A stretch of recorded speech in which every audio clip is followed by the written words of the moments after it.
성찬은 예수님께서 제정하신 굉장히 의미 있는 중요한 예식입니다. 그런데 고린도서를 보면 성찬을 교회가 잘못하고 있었어요. 그런데 그 성찬을 잘못했기 때문에 고린도 교회에 여러 가지 많은 문제들이 생겨나는데, 성찬을 합당하지 않게 행한 사람들은 병들고 죽기도 하였습니다. 이게 놀라운 말씀이에요, 사실은. 근데 성찬을 어떻게 행하는 것이 합당하게 행하는 것일까? 라는 말씀을 오늘 고린도전서 11장의 성경 구조를 통하여 함께 살펴보도록 하겠습니다. 참고적으로 말씀드리면 성경 66권 모든 성경 중에서 제일 정밀한 구조로, 아주 기계처럼 톱니바퀴처럼 완전한 구조로 움직이는 구조로 이렇게 짜여져 있는 성경 말씀은 요한계시록입니다. 다른 성경들은 그렇게 정밀한 구조로 되어 있지 않아요. 쭉 이렇게 나열식으로 되어 있든 아니면 두 부분으로 나눠지든 뭐 이런 식으로 되어 있는데, 요한계시록은 정말 놀라운 구조로 되어 있습니다. 그 구조를 따라서 성경을 읽어야지 하나님이 우리에게 하시고자 하시는 그 말씀을 이해하게 되는 거예요.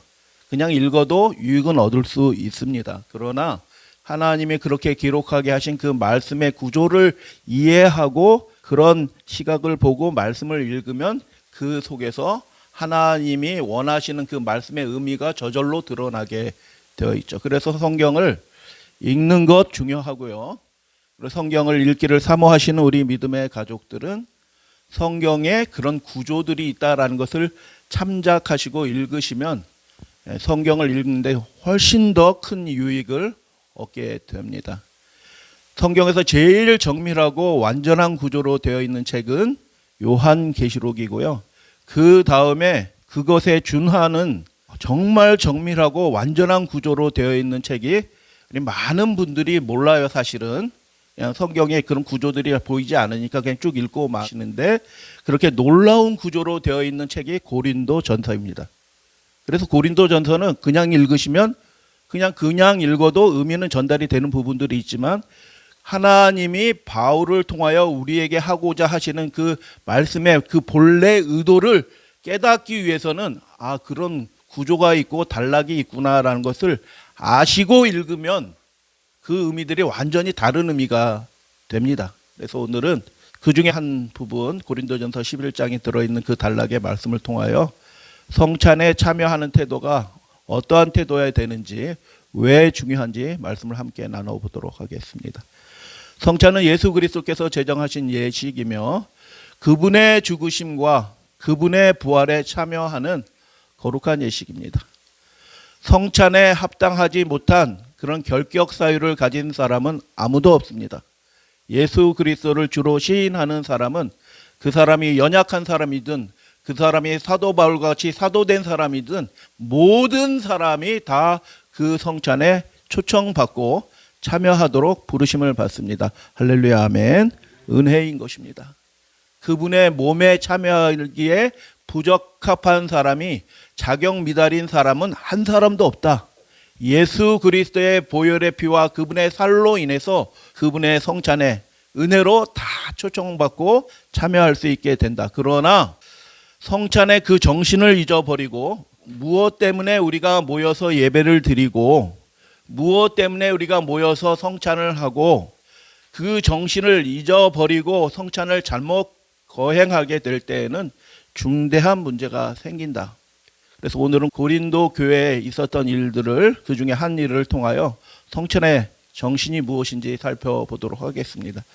지금은 예식으로서 저희들이 이렇게 성찬을 거행하지만, 당시에는 애찬 형태로 모일 때마다 식사처럼 먹고 마시면서 예수 그리스도의 죽으심과 부활을 함께 기념하는 애찬 형태로, 식사 형태로 했습니다. 잘 먹었다라는 뜻이에요.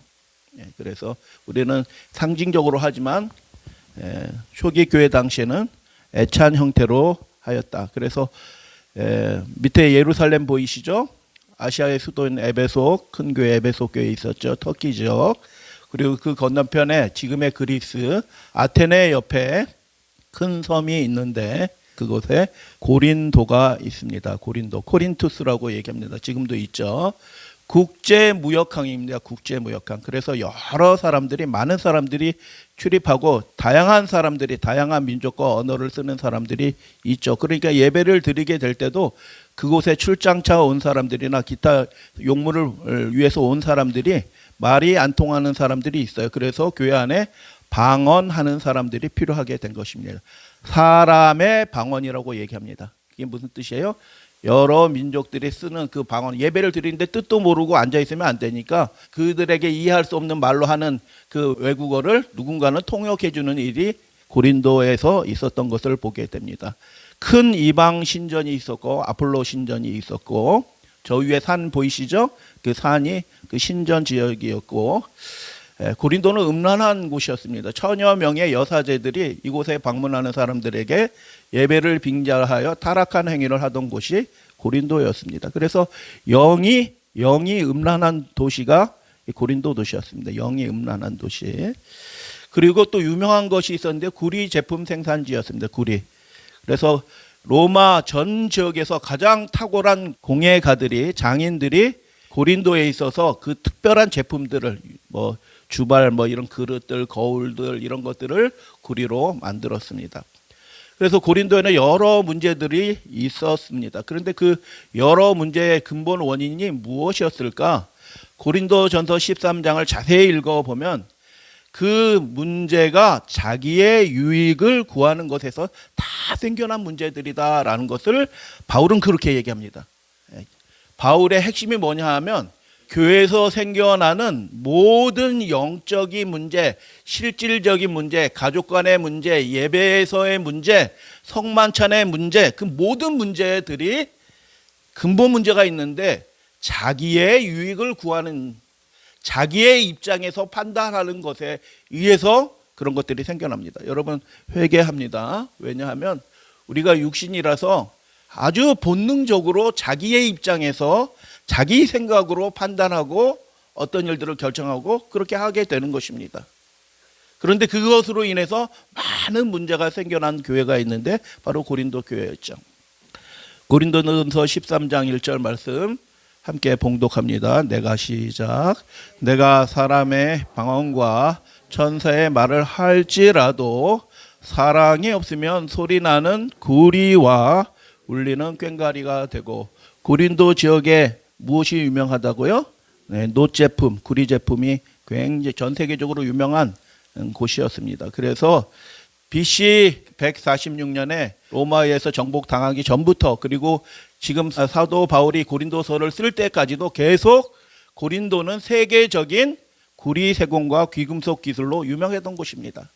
그래서 많은 로마의 부자들이, 재력이 있는 사람들이 고린도 청동 제품을 수집했습니다. 컬렉션이에요. 컬렉션. 구찌 컬렉션, 샤넬 컬렉션 하는 것처럼 최고의 명품들을 수집하는데요. 그것이 어디 거냐면 고린도 거예요. 왜 고린도 것이 최고이냐 하면 거기에 국제무역항이기도 했지만 그곳에 점점 세계 최고의 장인들이 모여서 그렇게 만드는 것입니다. 이런 것들을 만들었어요. 놀랍습니다. 제가 비하하는 마음이 없는데 우리는 국뽕을 해서 우리나라 것 대단하다고 선전을 많이 합니다. 그런데 대단하지 않아요, 사실은. 동시대에 벌어진 일들을 보면 그 당시 세계에는 전혀 다른 것들을 만들고 경험하고 했던 것입니다. 저 청동상 보세요. 살아있어요. 사람이 살아있어. 저걸 어떻게 그렇게 만들냐고요. 저 노트구를 어떻게 그렇게 만들어요. 구리를 해서 망치로 뚫겨서 펴서 그 저런 모양을 만들어서 청동 거울 보세요. 지금으로부터 2500년 전 거예요. 2500년 전. 삼국시대도 아닌 그 전 시대에 저런 것들을 만들어서 사용했던 그 장인들이 있었던 곳. 그래서 구리 제품으로 유명했던 곳이 어디냐면 고린도였다. 그래서 고린도에서 벌어진 상황들을 잠깐 말씀을 드려요. 도시의 중심부에서 많은 청동 작업이 진행이 되었어요. 아까 항구가 있었고 큰 도로가 있고 좌우에 상가들이 있는데 그 상가들에서 많은 수백 곳에서 그 장인들, 구리 장인들이 이 제품들을 전 세계에서 수요가 몰리기 때문에 엄청 큰 대단히 시설들이 있었던 것입니다. 시설들이 있었다. 그래서 여러 가정용품들은 주물로 만드는 것도 있어요. 주물로. 그렇지만 여러 가정용품들 이런 등등들은 부드러운 황동을 무엇으로 두들긴다고요? 망치로 두들겨. 지금은 프레스 가지고 꽉 누르면 그릇이 나오지만 예전에 그런 것이 어디 있겠어요. 근데 그래서 망치로 두들겨서 그렇게 만들어졌다. 수백 명, 수천 명의 장인들이 각종 제품을 전 세계에서 밀려드는 그 수요에 공급을 맞추기 위하여 구리를 두드리는 소리가 거리를 가득 채웠다. 고린도시 전체가 그 구리 두들기는 소리로 가득한 것입니다. 그래서 이야기를 하려고 하면 그 소리가 너무 커서 이야기를 하려면 귀에 한 5cm 정도 귀에다 입을 바싹 대고 그냥 얘기해도 안 들리니까 온 목청을 다해서 소리를 질러야지 소리가 들릴 만큼 그렇게 구리 두들기는 소리가 그렇게 많았다. 그래서 고린도전서 13장 1절에 이 말씀은 바울이 이미 그 상황을 알고 있는 것입니다. 그래서 바울이 그 교인들에게 뭐라고 빗대어 얘기합니까? 우리가 예배하는 자로서 뭐 하는 자로서? 하나님을 예배하고 그리스도를 주로 시인하고 고백하는 그런 그리스도인으로서 우리가 사람의 방언과 예배 시간에 방언 통역하는 거예요. 방언을 한다는 것은 설교 말씀을 한다는 거예요. 천국 얘기를 한다는 거예요. 천사의 말을 할지라도 예수님 재림한다라고 외치고 믿고 소망 가운데서 살아가자고 얘기하는 거예요. 그렇지만 그런 아름다운 일을 할지라도 그 예배자의 삶에, 설교자의 삶에, 봉사하는 그 사람의 삶에 가장 중요한 이것이 없으면 소리나는 구리와 울리는 꽹과리와 같다라고 그렇게 말씀하신 것입니다. 그 예배가 가치가 있다고요? 하나님께 소음처럼 들리는 예배가 될 것이다. 드리는 그 기도와 찬양이 이것이 없으면 그 하나님 귀에 잡소리로 들릴 것이다 라고 그렇게 말씀하시는 것입니다. 바울이 아주 섬세한 구조로 사람의 마음을 다치지 않도록 말하고 있지만 그 본질적인 문제를 아주 직접적으로 과감하게 분명하게 고린도서 전체에서 그렇게 말씀을 드려요. 그래서 고린도서는 그냥 쑥 읽어볼 책이 아니고요. 아주 천천히 또박또박 분명하게 그 배경과 그 구조, 특별히 구조를 생각하면서 읽어야 될 책이 고린도서고요. 고린도서를 그렇게 읽으면 그 안에 놀라운 복음이 가득 담겨져 있다는 것을 알게 될 것입니다. 하나님이 시간이 되게 해주시면 고린도서를 강의할 수 있도록 시간을 좀 주시기를 저는 기도하고 있어요. 사실 이거 오늘 말씀 이렇게 나눠주면 이거 준비한 요 말씀 하나 요거 나오기 위해서 준비한 지가 한 10몇 년 된 것 같아요. 쉽지 않은 일이라는 거예요. 그런데 바울은 어디 사람이에요? 히브리 사람이고 유대인이에요. 그래서 이렇게 말하는 것이 익숙한 사람들이에요. 우리 말은 그렇게 안 돼 있어요. 근데 이렇게 구조로 이렇게 되어 있어서 말하는 것들이 그 사람들은 익숙해. 그래서 고린도 교회에 있는 유대인들이 있어요. 유대 그리스도인들은 바울의 편지를 볼 때 다른 이방인 그리스도인들은 쭉 읽지만 유대 그리스도인들은 바울이 쓴 의도들을 그 구조를 캐치하면서 바울 선생님이 이걸 우리에게 말하고 있어 라고 다시 해석해서 전달해서 고린도의 여러 교인들에게 그렇게 말할 수 있게 된 것이죠. 그러면서 동시에 고린도 교회는 서로 높고자 하는 사람들이 가득한 곳이에요. 나는 외국말 할 줄 안다. 나는 부자다. 나는 뭐 하는 사람이다 라고 자기의 유익을, 자기의 이름을, 자기의 위신을 내세운 사람들이 많이 있는 교회인데 그 교회가 바울이 방문할 때쯤 되면 그 교회의 문제들이 완전히 사라집니다. 할렐루야 아멘. 어떻게 사라졌을까요? 바울이 쓴 이 한 편지로 인해서 그 문제가 사라진 것입니다. 어떻게요? 그것을 읽고 해설해 주다 보니까 당연히 교회 안에 질서가 생겨나요. 어떤 질서? 영적인 질서가 생겨나는 것입니다. 말씀의 권위가 다시 살아나는 거예요. 말씀을 읽어서 전해주는 사람이 그 교회의 리더십들을 자연스럽게 형성하게 만든 것이에요. 그래서 스스로 높고자 하는 사람이 아니라 겸비한 마음을 가지고 하나님의 말씀을 받는 그 사람들이 교회의 지도자로 세워지면서 교회의 여러 문제들이 바울이 방문하지 않았는데 해결되었습니다. 그래서 소리나는 구리와 울리는 꽹과리가 되고라는 이 말씀은 그 당시의 상황을 빗대어서 교회 상황들에 대해서 말씀하신 것이죠. 예배가 중요합니다. 성찬이 중요합니다. 그러나 그것에 예수 그리스도의 사랑이 없으면, 그 성찬의 예식을 준비하시고 그 성찬의 실체가 되신 예수 그리스도의 사랑이 없으면 그 예배는 그냥 소리 나는 잡소리에 불과하다. 그 기도와 찬양은 울리는 꽹과리처럼 아무런 의미 없는, 여기저기서 소음처럼 들리는, 그래서 듣기 싫은 그런 소음처럼 될 것이다 라고 바울이 얘기하는 것이죠. 바울이 그렇게 다양한 신분과 계층으로 이루어진 고린도의 신자들에게, 예배자에게, 하나님을 예배하는 자에게, 성찬에 참여하는 사람들에게 가장 중요한 것이 무엇이라고 얘기했을까요? 11장 말씀드린다고 말씀을 드렸어요. 근데 11장과 14장이 한 단락이에요. 그래서 시작과 끝 부분이 예배에 참여하는 사람들에 관한 얘기예요. 복장을 잘 갖춰야 된다는 뜻입니다. 복장을. 예배자는 일하다가 그 예배 시간 맞춰서 그냥 작업복으로 오신 것 주님께서는 환영하실 줄 믿습니다.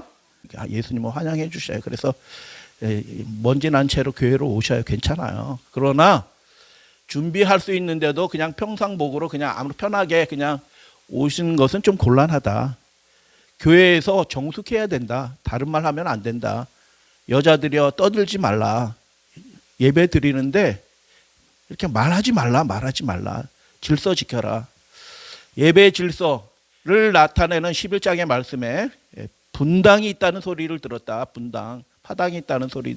어떻게 그리스도의 한 몸에 참여하는데 우리가 신분 계층이 나눠지고 서로 좋아하는 사람이 이렇게 좋아하는 사람 저렇게 좋아하는 사람이 나눠질 수 있겠는가, 이 말씀을 하는 거예요. 예배 맥락에서 말씀을 드려요. 방언하는 일이 그렇게 중요하냐? 알지도 못하는 방언으로 설교하지 마라. 반드시 통역자가 있어야 된다. 사람의 방언. 오히려 예언하라. 예언. 예배에 관한 말씀이죠. 그리고 교회 안에서 그래서 여러 가지 실질적인 문제를 해결하기 위해서 밥을 잘 하시는 분도 필요하다. 요리 잘 하시는 분도 필요하다. 청소를 성실하게 하실 분도 필요하다. 그게 몸의 비유잖아요. 성령의 은사는 각색이나 여러 가지 것이나, 가르치는 사람이나 주방에서 식사를 준비하시는 분이나 그게 똑같이 예수 그리스도의 몸된 교회를 섬기는 일이다. 어느 것이 더 낫고 못함이 사실 없을 뿐이고 기능적인 차이가 있을 뿐이다. 은사에 대해서 그 은사를 가진 게, 요리 잘하는 것이 자기 요리 뽐내는 것이 아니고 자기 외국말 방언하는 것이 나 외국말 잘해요라고 그 자기의 덕을 늘어내는 것이 아니라 교회의 덕을, 예수 그리스도의 영광을 드러내기 위해서 그렇게 하시라라고 바울은 그렇게 예배 측면에서 은사도 그렇게 다루는 것이다.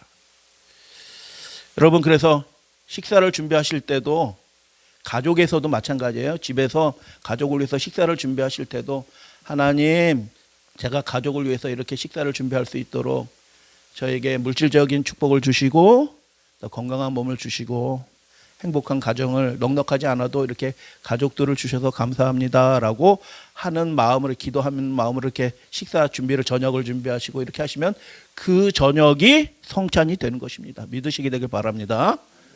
그런 영으로 하면 그게 예배가 되는 것이고 그게 성찬이에요.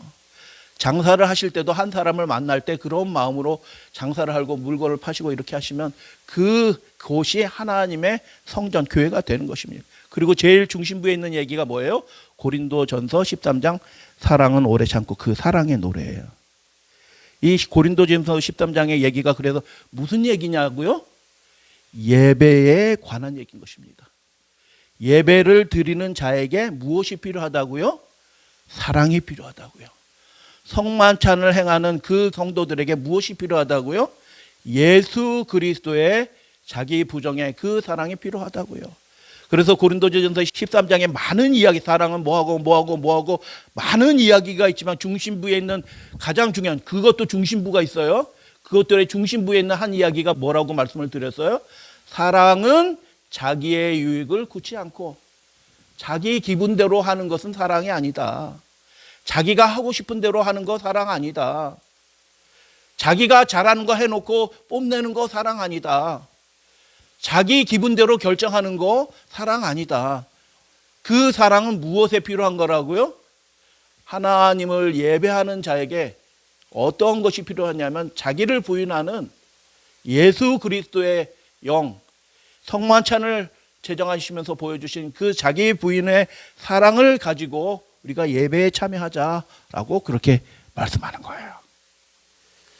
우리 같이 한국말 쓰는 사람이 고린도전서 11, 14장에 저런 얘기를 어떻게 발견하겠냐고요. 발견하지 못해요. 몰라요. 그러나 하나님의 말씀을 정말로 사모하는 사람이 저 고린도전서 13장에 한 단락을 10년을 묵상하는 거예요. 10년을. 야, 평생을 그곳에서 살면서 40년, 50년을 연구하는 학자가 10년을 또 연구해가지고 그 한 구절을 발견해서 우리에게 전달해 준 거예요. 야, 이건 참 감사한 일이죠. 얼마나 감사한 일이에요. 그 사람의 수고를 통해서 우리가 빛을 보는 것이야. 그래서 고린도전서 11장 14장에 이 성찬 예식과 관련된 그 얘기는 예배에 관계된 얘기다. 사랑에 관한 말씀도 예배에 관한 것이다. 그래서 성찬에 관한 세 편의 설교를 바울이 얘기합니다. 첫 번째 설교는 너무 많이 먹고 취하는 일이 그렇게 우리가 먹고 마시기 위해서 모이는 거 아니다. 식사하기 위해서 모이지만 우리가 먹고 마시기 위해서 모이는 것이 아니다. 그 일은 예수 그리스도의 몸을 기념하고 참여하기 위해서 우리가 먹고 마시는 거지, 먹고 마시는 일 자체가 우리의 포커스가 아니다. 그런데 어떤 일이 벌어졌냐면 파당이 생겨나요. 넉넉한 사람들은 시간적인 여유가 있어. 일찍 와가지고 성만찬 예식 미리 거해서 다 먹어버린 거예요. 근데 구리 장색해서 뭐 거기서 일하던 이 일꾼들은 어떻게 해요? 일을 다 마치고 해가 뉘엿뉘엿 진 다음에 간신히 몸을 빠져나와서 정비하고 와가지고 교회에 왔더니 어떻게 해요? 성찬 예식을 우리 먼저 온 성도들끼리, 여유 있는 성도들이죠. 시간적인 여유 있는 성도들끼리 밥을 다 먹어버렸네. 그래서 그렇게 성찬하는 게 뭐라고요? 예배. 그런데 그 예배를 통하여 성찬에 참여하기는 했지만 어떤 결과를 얻었냐? 하나님의 교회를 업신여기는 일을 하고 있다.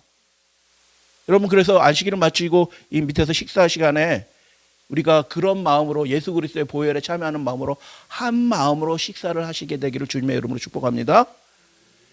한 마음으로. 그래서 늦게 온 그 연약한 자들을 부끄럽게 한 것입니다. 모욕한 것입니다. 내가 이런 일을 내가 들었는데 너희를 칭찬하랴? 이것으로 너희를 칭찬하지 않노라라고 얘기해요. 야단친 겁니다. 그렇게 예배드리면 안 된다. 그렇게 성찬을 행하면 안 된다라고 말하는 것입니다. 두 번째, 이것이 주께 받은 전통이다라고 그렇게 말씀합니다. 예수님 오실 때까지 이 일을 우리가 행하게 될 텐데 그 일의 핵심이 무엇이냐? 먹고 마시는 것이 있는 것이 아니라 예수 그리스도의 자기 부인의 그 희생과 사랑을 기념하면서 그분을 증거하기 위해서 우리가 이 애찬에 모이고 먹고 마시는 거 아니냐라고 그렇게 말씀한 것입니다. 세 번째 설교는 무엇이냐면 자기를 살펴라. 그러므로 자기를 살펴봐라. 주의 떡이나 잔에 합당하지 않게 먹고 마시는 자는 그게 잘못했구나라고 해서 거기서 끝나는 것이 아니라 어떤 자라고 바울이 얘기해요? 27절에 주의 몸과 피에 대하여 죄를 짓는 거다 이렇게 얘기하는 거예요. 성찬식 잘하고 안식일 예배 잘하고 그 자기 부인의 사랑을 잊어버리고 그렇게 자기중심적인 삶을 포기하지 않고 하나님께 드리지 않고 그냥 예배를 드린다고 하면 그것은 죄다라고 얘기하는 거예요. 이게 놀라운 말씀 아닌가요? 예배 잘 드렸는데 그게 죄라고 얘기합니다. 그러니까 예수 그리스도의 자기 부인의 영을 가지고 하나님 앞에 나와서 예배 드리고 성찬을 행하게 될 때 그게 예배가 되는 것입니다. 믿으시면 아멘. 그래서 그 밖에 여러 가지 일들은 있는데 그건 중요한 거 아니다. 내가 가서 바로 잡을 거다. 근데 이 문제는 하나님께 예배하는 문제다. 중요한 문제다. 아주 심각한 결과들이 생겨난다. 그래서 이것도 구조가 돼 있어요. 11장의 세 번째 이 설교가 그러므로 누구든지 주의 떡이나 잔을 합당하지 이렇게 않게 먹고 마시는 그것에 대해서 얘기를 하죠. 그리고 맨 마지막 부분은 그런즉 합당하지 않게 먹은 게 뭐예요? 합당하지 않게 애찬을 거행하고 성찬을 행한 것이 뭐예요? 그 연약한 자들이 오는데 조금 기다려주면 돼요. 시간 여유 많은 사람들이 일찍 자기네들끼리 모여서 우리 성찬식 합시다. 때가 됐으니 먹읍시다 하고 아주 잘 먹은 겁니다. 잘 마신 거예요. 배가 부르도록 목에 트림 소리가 날 정도로 잘 먹은 겁니다. 근데 어떻게 똑같이 주님께서 명하신 대로 먹고 마셨는데 그것이 합당하지 않다라고 얘기하고, 두 번째 단락은 그래서 자신을 살펴라. 살펴라는 것은 판단하는 게 저지. 심판하라는 거예요. 자기 자신을 심판해라. 재판장 앞에서 보는 것처럼 자기 자신을 정밀하게 살펴봐라. 우리가 판단받는 것은 주께 징계받는 것이다. 그렇게 자기를 판단하지 않으면, 그리고 아무 생각 없이 자기 중심적인 마음으로 예배를 드리고 식사를 하고 이렇게 하게 된다고 하면 그것은 주께 징계, 하나님께 심판을 받는 일이다 라고 그렇게 말하는 거죠. 그 단락 안에 세 번째 단락은 주의 몸을 분별하지 못하고 그렇게 먹고 마시는 자는 자기의 죄 사함을 받고 성찬하게 참여하게 됐는데, 그 사람은 죄를 지을 뿐만 아니라 자기의 죄를 먹고 마시는 거다. 이게 얼마나 심각한 말씀이에요. 그리고 그 대응되는 단락에 만일 우리가 우리 자신을 살폈으면, 심판하였으면 그 하나님의 심판에 우리가 참여하지 않게 될 것이다. 그러니까 우리가 예배를 드릴 때 어떤 마음으로 예배를 드려야 돼요? 집에서 식사할 때 어떤 마음으로 식사를 해야 돼요? 우리가 예배를 마치고 아래층으로 내려가서 식사 교제를 할 때 어떤 마음으로 식사 교제를 해요? 자기를 살펴야 되는 것입니다. 우리가 무엇 때문에 모였는지 그것을 기억해야 되는 것입니다. 사랑하기 위해서, 서로 섬기기 위하여, 주님의 희생과 죽으심을 기념하기 위하여, 그분의 부활의 소망을 함께 나누기 위해서 우리가 식사를 하는 것이죠. 그렇기 때문에 그 중앙부에 그렇게 합당하지 않게 한 일의 결과가 무엇일까요? 그게 중앙부에 기록을 해놨어요. 여러분, 저도 이 성경절을 많이 읽었는데 뜻을 모르고 읽었어요. 그래서 고린도 교회 신앙생활 하던 분이 그냥 잠드신 분도 있구나, 예수님의 재림의 소망을 기다리는구나, 이렇게 읽었거든요. 근데 완전히 그런 말씀이 아니에요. 신앙생활하다 고린도 교회에서도 잠드신 분이 있고 병든 분도 있구나, 연약한 분도 있구나, 그런 얘기가 아니고 이게 예배의 맥락에서, 성만찬의 맥락에서, 그리고 가장 중요한 사랑이 필요하다는 그 맥락에서 그 예배를, 성찬을 합당하지 않게 될 때 그들이 당하는 실질적인 심각한 문제들이 그들에게 생겨났다. 그것이 무엇이에요? 이 말씀을 전혀 완전히 반대로 읽은 것입니다. 그러므로 너희 중에 약한 자와 병든 자가 많이 있다. 그리고 죽은 자들도 적지 않다. 왜 죽었어요? 왜 병들었어요? 그 성찬의 정신을, 예수 그리스도의 사랑을 잊어버리게 됐을 때 그 사람이 병드는 것입니다. 여러분, 건강법칙 잘 어겼다고 병드는 것이 아니라 예수 그리스도의 자기 희생의 사랑의 정신을 잊어버리고 예배드리고 먹고 마시면, 좋은 것을 먹고 마시고 아무리 잘 먹고 마실지라도 그것 때문에 바울은 뭐라고 얘기하냐면 병든다라고 얘기하는 것입니다. 예수 그리스도의 사랑을 잊어버리고 예배드리면, 예수 그리스도의 그 희생과 사랑의 그 모범을 잊어버리고 서로 당을 지어서 식사를 하게 되면, 자기 중심적으로 판단하고 그렇게 그 편한 대로 그렇게 살아가게 되면 병들 것이다, 죽게 된다라고 그렇게 얘기하는 것이죠. 심각한 말이죠. 그래서 핵심적인 게 뭐예요? 성찬을, 예배를 합당하게 드려라. 합당하게 드리는 방법이 뭐예요? 그 중에 하나가 뭐냐 하면 서로 뭐 하는 거예요? 기다려주는 것입니다. 기다려주는 거. 서로 기다리는 것이 무엇의 정신이에요? 사랑의 정신이고 예배의 정신이에요. 기다려주는 것입니다. 어떤 자를 기다려주는 거예요? 연약한 자를 기다려주는 거예요. 왜 기다리는 거예요? 우리는 한 몸이니까 그리스도 안에서 함께 참여하는 자로, 함께 성찬에 참여하는 자로 우리가 연합되어야 하기 때문에, 하나임을 다시 한번 확인하는 예배가 되어야 되기 때문에, 우리가 하나임을 확인하는 안식일 오후에 식사 시간이 되어야 되기 때문에 우리가 서로 기다려주는 것입니다. 그것이 예배를 합당하게 드리는 태도이고요, 성찬을 합당하게 하는 방법이다라고 그렇게 말하는 것입니다. 그래서 이 예배를 합당하게 드리지 않고 그 사랑의 정신 없이 식사를 하게 되면 그거 먹고 병든다, 그거 먹고 죽게 될 것이다 라고 얘기하는 거예요. 죽는 사람들이 많다. 놀라운 말씀 아닌가요? 그래서 여러분, 우리 믿음의 가족들은 바울이 이 문제를 이렇게 편지로 써서 얘기했을 때 가기 전에 그 문제가 해결이 됐어요. 할렐루야, 아멘. 그래서 정말 복 있는 교회는 어떤 교회냐? 자기의 잘못을 깨닫고 지적받았을 때 어떻게 해요? 예수 그리스도의 정신을 가지고 그것을 빨리 회복하는 교회가 복 있는 교회인 것입니다. 그렇게 되시게 되길 바랍니다.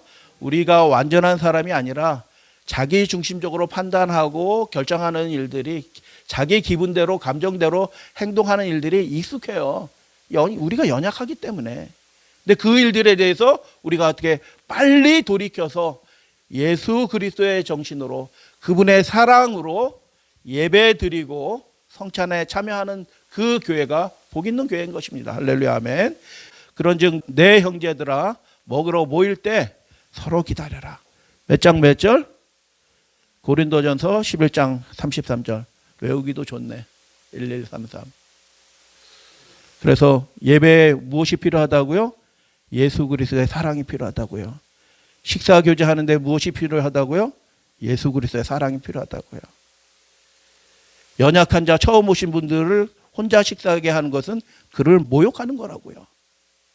바울은 그렇게 얘기하는 것입니다. 새로 오신 분들, 교회가 낯선 분들이 식사하는데 혼자 와서 식사하게 하시는 것은 그를 모욕하는 거고, 하나님의 몸에, 예수 그리스도의 몸에 범죄하는 거라고요. 그러니까 어떻게 해요? 혼자 식사하지 않도록 우리 믿음의 가족들이 달라붙어서 어떻게 해요? 함께 말을 건네고 환영해주고 교제 나누시면서 그렇게 식사하게 될 때 그게 하나님이 기뻐하시는 식사라고요. 자기가 편한 대로 자기 중심적으로 내가 친한 사람들끼리 그렇게 밥 먹는 것들이 자연스럽지만 그렇게 하지 않아야 될 때들이 분명히 있다고요. 라고 바울은 그렇게 얘기하는 것이죠. 그래서 고린도의 가난한 기독교인들은 큰 고통을 겪었습니다. 그들이 일을 마치고 회당에 도착했을 때 저녁 때죠. 한가한 부자들은, 제가 부자들을 나쁘게 생각하지 않습니다. 한가한 부자들은 일찍 도착해서 음식을 다 먹어 치워버렸기 때문에 그들이 성찬에 참여할 음식이 남아있지 않았어요. 그 모든 것의 가장 나쁜 부분은 많은 사람들이 그게 문제라고 생각하지도 않았다는 것입니다. 그냥 우리들끼리 앉아가지고 편한 분들끼리 앉아가지고 서로 마주하고 밥 먹는 게 그게 당연해요. 아무렇지도 않게 생각하는 거예요. 그리고 새로 오신 분들은 혼자서 이렇게 저기서 자기네들끼리 식사를 하는 것이 자연스럽게 보이게 된 것이죠. 그게 문제라는 거예요, 교회가. 그거는 예수 그리스도의 몸에 교회 하나님께 범죄하는 거라고 얘기해요. 그 먹는 밥은 죄를 먹는 거라고 얘기한 거라요. 이건 제 얘기가 아닙니다. 예. 그래서 여러분, 편한 사람하고 밥 먹는 것이 익숙할지라도 그렇지 않을 상황들이 있어요. 그럴 때는 빨리 그 자리에 일어서서 그 연약한 자를 환영하면서 같이 그분하고 식사를 하고 대화를 나누시고 교제를 나누시고 그렇게 하셔야 돼요. 그렇게 해주시게 되길 바랍니다. 그 문제에 무관심한 게 큰 문제였다. 그 무관심 때문에 어떤 일이 벌어졌어요? 부자들은 가난한 사람들에게 가해지는 고통을 모른 채 살았고 그 결과는 끔찍했다. 이 집회 성찬의 주요 목적은 파괴되었고, 바울은 첫 번째 설교에서 그 중심 절정에, 오늘 말씀드리지 않았어요. 그 중심 절정에 너희가 먹는 것은 주님의 만찬이 아니다. 주님의 몸에 범죄하는 것이지, 죄를 먹는 것이지, 그게 어떻게 주의 만찬이냐라고 그렇게 얘기하는 것입니다. 성찬에 참여한 연약한 자들은 굴욕감을 느낀 것입니다. 이 말씀을 하는 이유는 제 자신을 다시 돌아보는 마음으로 그렇게 하는 겁니다. 스스로를 심판하는 거예요. 자기 자신을 판단하는 겁니다. 내가 안식일 식사를 그렇게 정상적으로 했는가? 주님이 기뻐하시는 방법으로 했는가? 식사할 때 누구를 불편하게 하지 않았는가? 내 집에서 식사를 준비할 때 예수 그리스도의 마음으로 식사를 준비하는가? 다른 사람과 외식을 할 때 그때 예수 그리스도의 사랑을 가지고 함께 식사 교제하는가? 살펴보고 자기 자신을 판단하는 것입니다. 기다려야 했다. 이 심각한 일의 부정적인 결과는 설교 세 번째 설교의 중앙에 설명되어 있다. 몇몇은 병에 걸렸고 어떤 이들은 죽었습니다. 소망 있고 죽었을까요? 좀 모르겠어요. 이렇게 이기심으로 자기중심적인 마음으로 식사를 하고 자기 편한 대로 식사를 하고 자기 영광을 자기 주관대로 그렇게 하는 그 사람이 예수 그리스도의 부활에 참여할 수 있을까요? 모르겠어요. 바울은 이게 죄라고 얘기했기 때문에 그것이 빨리 개혁이 되어야 되기 때문에 사소한 문제는 말하지도 않아요. 사소한 문제는 말하지도 않았단 말이죠. 그래서 하나님을 예배하고 그리스도를 고백하는 신자들의 이 예배에서 가장 중요한 것은 무엇이고 어떤 태도를 가져야 합니까? 가장 중요한 것은 사랑이고 그 사랑의 구체적인 어떤 모습이 무엇으로 나타나냐? 그 예배 시간에, 성찬의 시간에 그 연약한 자들을 배려하는 것입니다. 그렇게 해주시게 되기를 당부드려요. 우리가 잘못했던 것들을 그래서 주님 앞에 회개하고 바꾸면 되는 거예요. 그 연약한 자를 배려하고 연약한 자들이 그 일에 기쁨으로 참여할 수 있도록 그렇게 배려하고 도와주는 것, 그것이 예배의 핵심이다. 그래서 이 예배 찬양하고 기도하는 것만 예배가 아니고 내려가서 식사하는 것도 예배예요. 그게 애찬이라니까요. 그 애찬이 예배가 되기 위해서 우리는 어떤 선택을 해야 돼요? 그리스도의 덕을 끼치는 말을 하시고 연약한 자들이 혼자 식사하도록 그냥 내버려 두시면 절대로 안 되는 거예요. 그것은 교회가 아닌 거죠. 예수님과 분리된 거죠. 그래서 그렇게 하지 말라라고 바울이 아주 정밀한 구절, 혹시 맘상할까봐, 고린도 교인이 맘상할까봐 아주 섬세하게 구조를 해서 살살 달래가면서, 그러나 그 핵심은 분명하게 그건 죄다. 예배 드렸지만 그건 죄다. 이렇게 말하는 것입니다. 그래서 하나님을 예배하고 그리스도를 고백하는 신자들의 그 예배와 성찬에서 가장 중요한 것은 무엇이다? 사랑이다. 아멘 하셔도 되겠습니다. 저도 아멘하고 이 설교를 준비한 거예요. 사실은 예전의 삶을 회개하고 돌이키고 다시 한번 10년을 묵상해서 이 말씀 드리는 거예요. 그렇게 기다려주는 것이 성찬의 정신입니다. 안식일 식사 교제의 정신인 것입니다. 우리 집안에서 주부가 가족을 위해서 식사를 준비하는 정신이 그거예요.